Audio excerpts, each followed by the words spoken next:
Welcome to my YouTube channel HSC crew.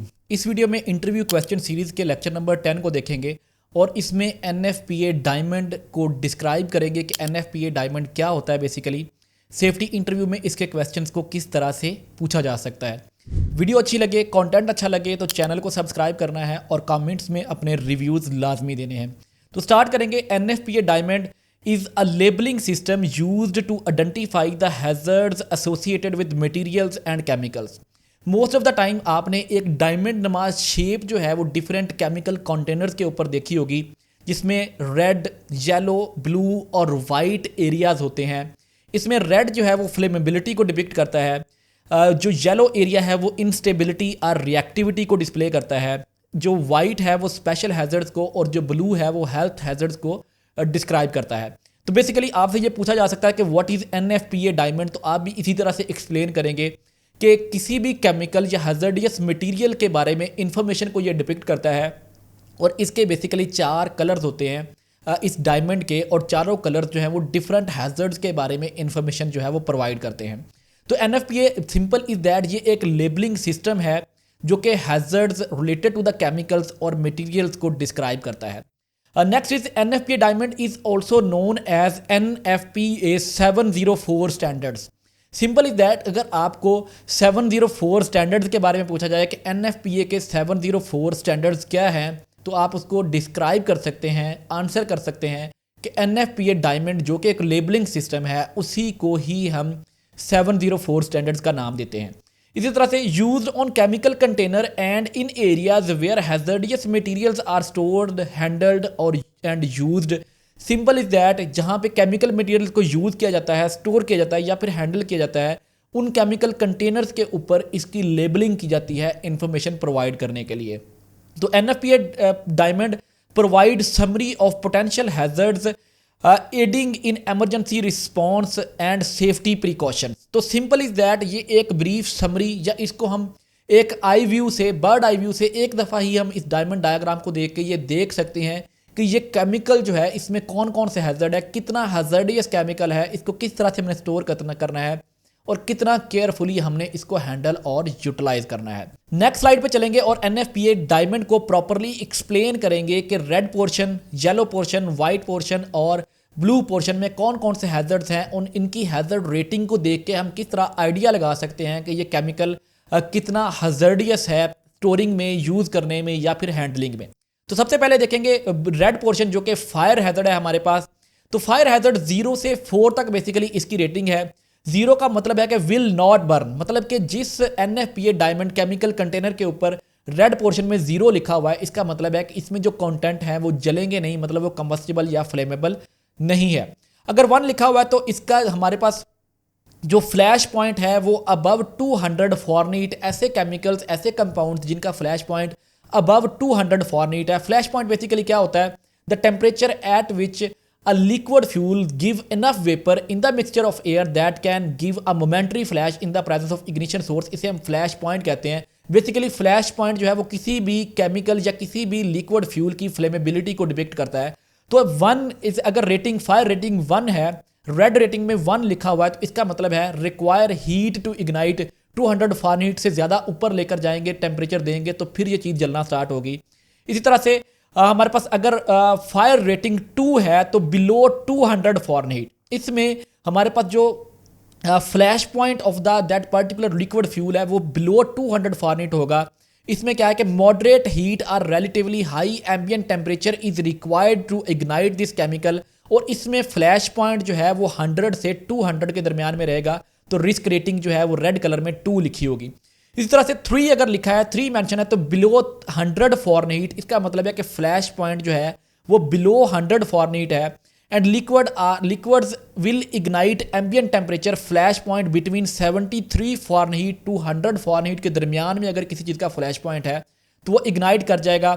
इसमें क्या है कि हमें कम हीट देना पड़ेगी और ये चीज़ इग्नाइट कर जाएगी, मतलब ज़्यादा कंबस्टिबल चीज़ होगी ये। नेक्स्ट हम अगर रिस्क रेटिंग 4 लिखी हुई है रेड कलर में, तो इसका मतलब है कि इसका फ्लैश पॉइंट, ऐसा केमिकल है जिसका फ्लैश पॉइंट बिलो 73 फॉरनहीट है, वेपोराइज एट नॉर्मल टेम्परेचर है, रेडिली डिस्पर्स टू बर्न, और फ्लैश पॉइंट जो है वो बिलो 73 फ़ारेनहीट इसमें रहेगा। तो सिंपली दैट अब यहाँ से हमें आइडिया हो गया कि अगर रेड कलर में 4 लिखा हुआ तो इसका मतलब है कि इस लिक्विड फ्यूल को या इस लिक्विड केमिकल को प्रॉपरली हैंडल करना है और इसमें high risk of fire and explosion है। नेक्स्ट हम चलेंगे, हमारे पास हेल्थ हैजर्ड है। ब्लू कलर जो है वो हमारे पास हेल्थ हैजर्ड को डिपिक्ट करता है। तो अगेन 0 का मतलब है कि बहुत कम या कोई हेल्थ हैजर्ड नहीं है, और इसी तरह से 4 का मतलब है कि हाईली हेल्थ हैजर्डियस ये चीज़ है। 0 में आ जाएगा normal material, does not pose health hazard, no precautions are necessary. अगर किसी NFPA डायमंड केमिकल में ब्लू कलर में 0 लिखा हुआ तो इसका मतलब है कि इसका कोई हेल्थ हैजर्ड नहीं है। 1 लिखा हुआ है इसका मतलब स्लाइटली हैजर्डियस, एक्सपोजर में रिजल्ट इन इरिटेशन आर, मतलब कि सिंपल इरिटेशन हो सकती है या कोई एलर्जिक रिएक्शन हो सकते हैं। तो इसमें 1 लिखा होगा तो मतलब हल्का स्लाइटली हैजर्डियस है ये। 2 लिखा हुआ है तो इसका मतलब है हैजर्डियस है। Avoid intense or continuous, exposure जो है इसको हमने अवॉइड करना है बिकॉज इसके रिजल्ट हेल्थ के ऊपर एडवर्स हो सकते हैं। 3 लिखा हुआ है तो एक्सट्रीमली डेंजरस है। ब्रीफ एक्सपोजर मतलब शॉर्ट टर्म एक्सपोजर में cause serious or temporary residual injuries हो सकती है, या फिर क्या हो सकता है इल हेल्थ इफेक्ट्स हो सकते हैं। तो ये अगर 3 लिखा हुआ है तो इसका हेल्थ हैजर्ड क्या होगा, एक्सट्रीमली डेंजरस है। और अगर किसी भी केमिकल में ब्लू कलर एरिया में 4 लिखा हुआ है इसका मतलब डेडली है। इवन ब्रीफ और शॉर्ट टर्म एक्सपोजर जो है वो डेथ और मेजर हेल्थ हैजर्ड या मेजर इंजरीज की तरफ लेके जा सकता है। तो इसको हैंडल विद केयर करना होगा। तो यहाँ से हमें आइडिया हो रहा है कि किस तरह से हम NFPA डायमंड को देखते ही आइडिया लगा सकते हैं कि केमिकल कितना हैजर्डियस है। नेक्स्ट चलेंगे, हमारे पास येलो जो पोर्शन है वो डिपिक्ट करता है इंस्टेबिलिटी हैजर्ड को। तो सिंपल इज दैट 0 से 4 इंस्टेबिलिटी जो है वो डिक्रीज होगी। 0 हाईली स्टेबल है, 4 हाईली अनस्टेबल है। तो 0 पे स्टेबल मतलब रिएक्टिविटी के हिसाब से स्टेबिलिटी है ये। 0 में है स्टेबल है ये, नो रिएक्टिव, किसी भी चीज़ के साथ रिएक्ट नहीं करेगा, वाटर के साथ भी ये केमिकल जो है वो रिएक्ट नहीं करेगा। 1 पे आ जाता है अनस्टेबल इफ हीटेड, मतलब नॉर्मल टेम्परेचर के ऊपर ये रिएक्टिव नहीं है, लेकिन अगर इसको हीट किया जाएगा तो ये क्या हो जाएगा, इंक्रीजिंग टेम्परेचर और प्रेशर के साथ ये रिएक्टिव बनता जाएगा। 2 है तो वॉलेटाइल केमिकल चेंजेस हैं। 2 में क्या है कि टेम्परेचर जैसे ही इंक्रीज करेगा तो इसमें वायलेंट चेंजेस आ सकती हैं, एक्सप्लोसिव मिक्सचर बन सकता है इसके साथ वाटर के साथ, मतलब कि रिएक्टिव हो सकता है। शॉक एंड हीट में डेटोनेट, डेटोनेट क्या होता है कि एक्सप्लोजन स्टार्ट हो जाना। तो सिंपल इज दैट अगर इन केमिकल्स को हम हीट करेंगे या बहुत ज़्यादा शॉक आएगा तो ये डेटोनेट कर जाएगा। और 4 क्या होता है, may detonate at normal temperature and pressure, मतलब ये हाईली अनस्टेबल केमिकल्स होते हैं। जैसा कि हमारे पास प्योर फॉर्म में अगर हम सोडियम मेटल ले लें तो वो हाईली अनस्टेबल है, जैसे ही वाटर या एयर के कांटेक्ट में आती है तो रिएक्ट करती है और इतना एक्सोथर्मिक रिएक्शन होता है कि आग जलना स्टार्ट, इवन पानी में फेंकेंगे तो उसमें आग जलना स्टार्ट हो जाएगी। तो इसे हम कहते हैं हाईली अनस्टेबल। तो अगेन स्टेबिलिटी भी 0 से 4 तक इंक्रीज करती है। यहाँ से हमें आइडिया होगा अगर 4 लिखा हुआ तो इसका मतलब हाईली अनस्टेबल केमिकल है, हाईली रिएक्टिव केमिकल है, हैंडल विद केयर करना होगा।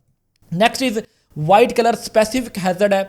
इसमें अगर ACID लिखा हुआ है तो ये एसिडिक है, ALK लिखा हुआ है तो अल्कलाइन है, COR लिखा हुआ है तो क्रोसिव केमिकल है, OX लिखा हुआ है तो ऑक्सीडाइजर है। ये हमारे पास रेडिएशन हैजर्ड साइनेज बना हुआ तो इसमें से रेडिएशन हैजर्ड का मतलब यहाँ पे हैजर्ड है। और अगर W और उसके ऊपर लाइन लगी हुई है तो यूज नो वाटर, मतलब वाटर के साथ ये रिएक्टिव है या वाटर के साथ इसको हम कंपैटिबिलिटी इसकी नहीं है। तो यहाँ से हमें NFPA डायमंड जो है वो शॉर्ट एक मतलब वन से आप किसी चीज़ को केमिकल को देखते हैं, इसके NFPA डायमंड को देखते हैं, उसकी रेटिंग रेड कलर में, येलो कलर में, वाइट कलर में जो भी लिखा है और ब्लू कलर में जो रेटिंग है उसको देखते हुए हमें आइडिया हो जाता है कि ये केमिकल कितना अनस्टेबल है, कितना रिएक्टिव है, कितना फ्लेमेबल है, कितना हेल्थ हैजर्डियस है। हम उसी हिसाब से इसकी प्रिकॉशनरी मेजर्स लेंगे इसको यूज़ करते वक्त, हैंडल करते वक्त, स्टोर करते वक्त। That's all from this video related to NFPA diamond. If you found this content helpful, do comment on the video. Also subscribe to the channel. Thank you very much for watching this video. Stay tuned for upcoming videos.